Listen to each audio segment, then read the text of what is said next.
pengacara Nadira dan Kantana, Berhormat Syahno Ibrahim, Yang Terhormat Tuan Fahmi Idris, Mantan Menteri Perindustrian Republik Indonesia, yang terhormat Tuan Tan Sri Lindrung, Senator DPD Republik Indonesia, Selamat Farhan Rusli, Selagung Pepiat, Tuan Amsar, Pengarah Program Bentang Kuasa, seluruh pimpinan Pepiat, Badan Gabungan, tamu undangan, netizen saudara sekalian. Pertama, tahniah atas penganjuran sedang kemuncak Forum Persahabatan Malaysia-Indonesia. Kedua, tahniah kepada Saudara Ahmad Farhan Rusli atas pilihnya sebagai 10 Young Leaders of Asia oleh ASEAN Asian Youth Council. Dan juga tahniah kepada ulang tahun ke-64 Malaysia.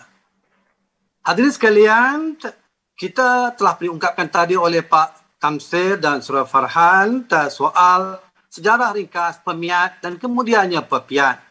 PEMIAT itu bukan 1967, 14 November dengan Malaysia, Indonesia, Singapura anggota awalnya.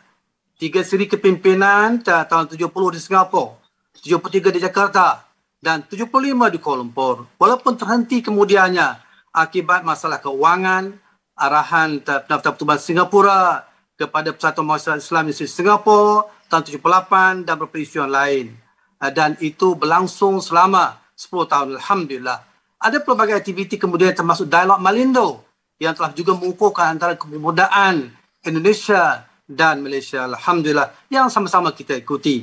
Kemudian, Alhamdulillah, hasil daripada seminar kita 1988, kita gerakkan semula atas nama PEPIAT, Pelajar Islam Malaysia, dan dengan resmi pada 1 Ogos 1991 di UAE, PJ, kita menggerakkan semula atas nama Persekutuan Pelajar Islam Asia Tenggara, PEPIAT, dengan beberapa program seperti SEALTRACK, penerbitan Lawatan Kerja BISMI, Business Intellectual Mission to Indonesia, FIMAT, Forum Intelektual Muda, penerbitan buku Gagasan 21 dan pelbagai yang lain telah dilakukan, dan dengan kerjasama IFSU dan WAMI terutamanya dengan semua 10 anggota negara ASEAN telah bersama dalam PEPIAT pada waktu pelancarannya. Dan hingga kini alhamdulillah tahniah kepada pimpinan semasa PEPIAT. PEPIAT kini telah berumur 30 tahun. Netizen sekalian, hadirin sekalian, potensi kebangkitan Asia Tenggara ini atau Nusantara alam Melayu ini amat besar. Diungkapkan oleh Profesor Ismail Faruqi sebagai one of the oldest and bloodiest struggle of the Muslim have waged against Christian colonialist aggression. Ini ungkapan Faruqi dalam apresiasi perjuangan kebangkitan awal di Nusantara atau alam Melayu. Demikian juga Profesor Lenggulu menyebutkan bahawa potensi itu amat besar lantaran abad 21 abad Pacific Basin. Ekonomi yang baik. Orang Melayu belum pernah pimpin dunia Islam. Dan Islam sebagai unifying factor di kawasan kita ini. Manakala Malik bin Nabi seorang tokoh lagi dalam buku beliau Fikrah Komentar Islami mengungkapkan ada 6 rantau Muslim. Dan Nusantara, alam Melayu ini merupakan salah satu daripadanya. Dengan kuatan alam Melayu tidak ada psychological barrier. Tidak ada masalah pertembungan mazhab dan seumpamanya. Jadi ini memberi kekuatan mengikut Malik bin Nabi dalam buku beliau Fikrah Komentar Islami. Dan bagaimana kita lihat juga Islamnya umat di rantau Nusantara ini seperti Islamnya umat di Madinah dengan penuh damai dan berlaku revolution from within.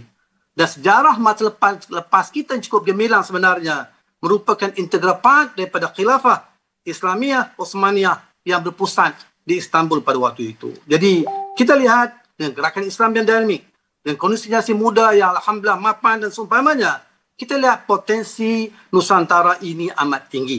Bagaimana juga yang pernah diungkapkan oleh Alvin Toffler di tahun 1993. Beliau mengungkapkan, you here are test case for Islam. If you succeed in developing your country and region, will prove to the world that Islam is a very progressive religion, different from the impression of the West have about Islam. The center of Islam will move from Middle East, its original and traditional locality, to this place. Ini ungkapan Alvin Toffler yang punya keyakinan pusat Islam, pusat tamadun itu akan berlaku di rantau Nusantara kita ini terutama bagi umat Islam. Ini Al-Quran ungkapkan wa tilkal ayyam nudawiluha bainan nas. Hari kebangkitan, kejatuhan itu Allah pergilirkan di antara umat manusia. Ali Imran ayat 140. Cuma pastinya netizen sekalian, cabaran semasa kita besar dan untuk seketika ini cabaran utama kita adalah menangani COVID-19. Ini besar saya kira sama ada di Malaysia maupun Indonesia. Malaysia sendiri lebih 1 juta orang dijangkiti dengan COVID-19. 1.5 juta orang hilang pekerjaan. 150,000 IKS, Small Medium Industry, gulung tikar, tutup. Dan 15,000 orang meninggal hingga ke hari ini. Ini maknanya fenomena yang besar. Ini ujian yang Allah ungkapkan dalam Al-Quran Karim sebagai minal khawf wal ju', ujian kelaparan dan ketidakpastian, uncertainty. Dalam bahasa World Economic Forum, mereka mengungkapkan sebagai VUCA, volatility, uncertainty, complexity dan ambiguity atau VUCA. Jadi COVID-19 telah menggoncang hal-hal keselamatan, ekonomi, politik, kesihatan, senjata biologi, sosial dan budaya baharu, norma baharu yang diungkapkan dan memerlukan pendekatan yang holistik, yang Islami dengan data yang lebih tepat, dengan SOP yang tidak double standard, dengan peningkatan imuniti rakyat, dengan pemakanan kesihatan juga dalam masa yang sama, vaksin yang tulen dan bukan vaksin uji kaji, gerakan kerohanian yang ditingkatkan, SOP yang tidak sampai ke tahap menjadi medical appetite. Dan hikmahnya di sini, wisdomnya juga adalah blessing in disguise, adalah soal untuk kita reset semula pendekatan kita membangunkan rantau Nusantara alam Melayu kita. Perlu ada ekonomi manusiawi yang tanpa riba. Perlu ada kepimpinan berhikmah dalam konteks kita menangani keadaan ini. Memantapkan masyarakat madani. Perlu ada politik nilai yang menekankan soal rakyat, kerajaan dan pemerintah yang berteraskan rakyat, people oriented, adanya ekonomi digital, agenda digital ekonomi manusiawi 2030 dan juga akhirnya pembangunan insan dan tamadun itu secara seutuhnya yang perlu kita lakukan. Dan di akhirnya kita ungkapkan bahawa insya-Allah saya lihat masa depan dan perpaduan, saya ikuti tadi beberapa perbincangan awal digital ekonomi, vaksinasi pelajar, PKP, perkampungan kerja pelajar dan pelbagai isu lain yang telah dibangkitkan pada awal secara tadi, masa depan kita insya-Allah cukup terang. Dan yang penting adanya semangat perpaduan. Wa ta'awanu 'alal birri wat taqwa wa la ta'awanu 'alal ismi wal 'udwan.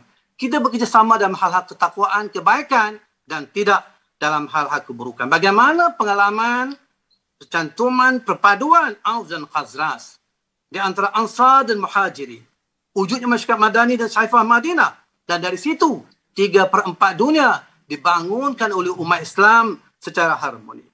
Kita faham juga adanya fiqh ta'ayush, fiqh of coexistence yang lumayan di lantau Asia Tenggara, Nusantara kita ini banyak dibahas oleh Datuk Siddiq Fadil dan juga almarhum Abdul Halim Ismail. Dan Islam menjadi unifying force, bahasa Melayu yang menyantumkan kita dan budaya Melayu yang ada, walaupun memang kita pernah dipecahkan oleh Inggeris, Belanda dan juga Sepanyol. Oleh demikian, kesalingan, saling melengkapi di antara Malaysia dan Indonesia ini amat kuat dan merupakan umat 300 juta terbesar di dunia dari segi umat Islamnya daripada 500 ke 600 juta yang ada di rantau Asia Tenggara ini. Dan pastinya ia memerlukan dan sumbangan daripada awal kita rantau ini kepada OIC sebagai contohnya ataupun OKI amat besar. Kita merupakan penggerak utama kepada OIC ataupun OKI. Dan untuk itu pastinya anak-anak muda yang ada sekarang ini kita memerlukan banyak TCM atau training, coaching and mentoring dan melakukan banyak SWOT analysis untuk terus kita membina barisan pelapis yang kuat dan tidak lemah mampu menggarap keadaan yang ada. Waliyahsal ladzina law taraku min khalfihim dzurriyyatan dhi'afa. Ingatan Al-Quranul Karim. Dan sekali lagi saya yakin dengan penggerakan oleh Saudara Farhan dan rakan-rakan yang lain, gabungan bersama PE, HME dan PKPM dan lain daripada rantau Brunei, Thailand, Singapura dan lainnya, insya-Allah kita mampu membina resolusi plan tindakan yang strategik sama menggunakan model Steve McKenzie ataupun Pareto atau Blue Ocean. Yang pentingnya kita faham anak muda ini perlu ada idealistik dan realistik. Saja'atul Ali wa hikmatul ma'awiyah. Jadi ini saya fikir kekuatan-kekuatan yang ada kerana anak muda merupakan agent of change atau leader of change.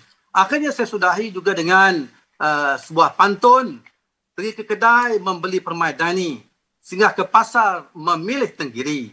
Visi pepiat membina masyarakat madani, santuni rakyat seantero negeri. Dengan semangat, fa'iza adamta fatawakkal 'ala Allah.